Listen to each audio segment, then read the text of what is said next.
بسم الله الرحمن الرحيم. الحمد لله والصلاة والسلام على رسول الله، أما بعد. السلام عليكم ورحمة الله وبركاته. حدیث را به شما بیان می کنیم که امام بخاری و مسلم روایت کرده اند رحمهم الله، که این حدیث را متفق علیه می گویند و این حدیث بیان می کند بعضی از علامت‌های صغرا میده روز قیامت را و علما عادتا این حدیث را در باب علامات الساعه ذکر می کنند. پس عن ابي هريره رضي الله عنه أن رسول الله صلى الله عليه وسلم قال: يتقارب الزمان وينقص العمل ويلقى الشح ويكثر الهرج. قالوا: يا رسول الله صلى الله عليه وسلم وما الهرج؟ قال: القتل. متفق عليه. از ابی هریره رضی الله عنه روایت شده است که همان رسول اکرم صلی الله علیه و سلم گفتند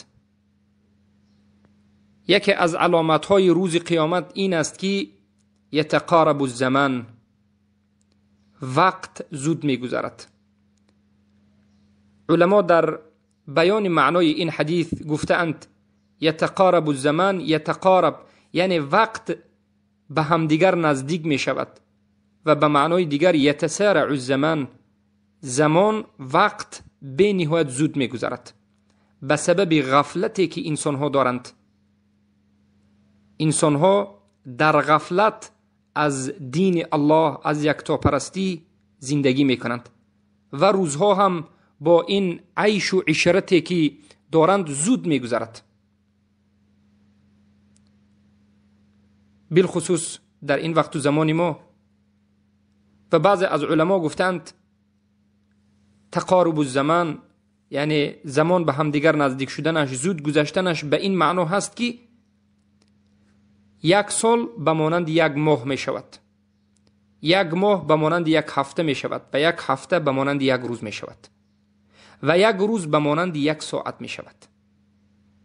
سبحان الله. و بهترین معنایی که در باره این جمله کلمه حدیث گفته شده است همین است. و البته روزی که این حالت آمد، روزی که زمانی که وقتها برکه ندارد زود میگذرد، بدانید که علامت یکی از نشانه های خرد روز قیامت آمده است. قیامت نزدیک است. و بارک الله فیکم در دوام حدیث پیامبر صلی الله علیه و آله میگن دومین علامت، دیگر علامتی خرد روز قیامت این است که و ینقص العمل، عمل کم می شود. عمل به چی کم می شود؟ عمل نمودن به دین الله کم می شود. یعنی وقتی که به عموم انسان ها نظر میکنیم میبینیم که عمل کنندگان به دین اسلام کم می شوند. عمل کنندگان به توحید، عمل کنندگان به کفر بالطاغوت، الولاء والبراء، عمل کنندگان به حقیقت اسلام کم می شوند و تقصیر و کمبودی در بین انسان ها به نهایت زیاد می شود. خودشان را مسلمان میگن لیکن عمل نمی کنند و به نهایت واجبات را ترک می کنند و غیره. وقتی که همچنین حالت را دیدید بدانید که علامت، یکی از علامت های این چی است؟ میده روزی قیامت است. یعنی قیامت نزدیک شده ایستاده است. در دوام حدیث میگن و یلقی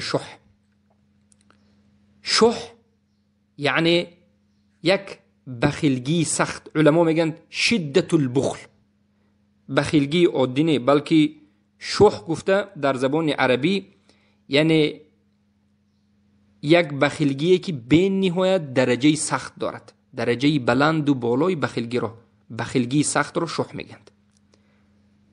در سوره حشر هم در این مسئله آیت آمده است.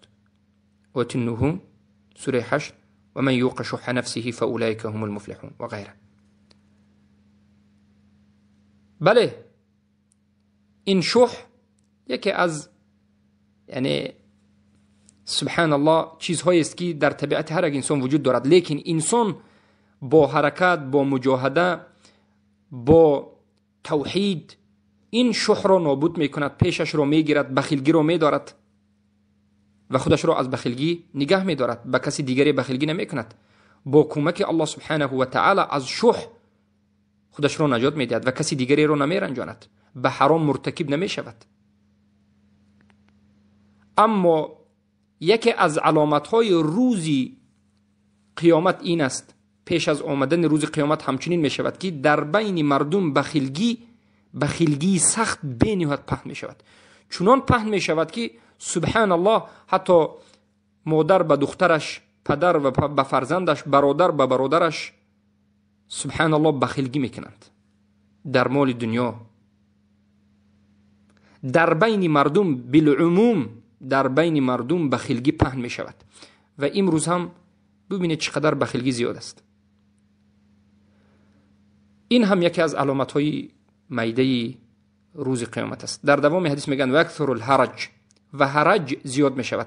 از رسول الله صلی الله علیه و سلم صحابگان رضی الله عنهم سوال کردند که ای رسول الله معنای این کلمه که شما میگید حرج چیست؟ پیامبر گفتند القتل القتل. یعنی یکی از علامت‌های دیگری نزدیک شدن روز قیامت این است که کشتاری ظلمانه وقتی زیاد بشود.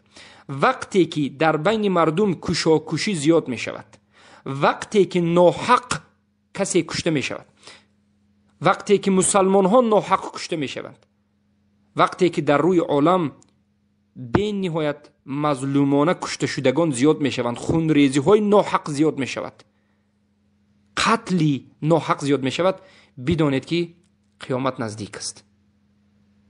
سبحان الله.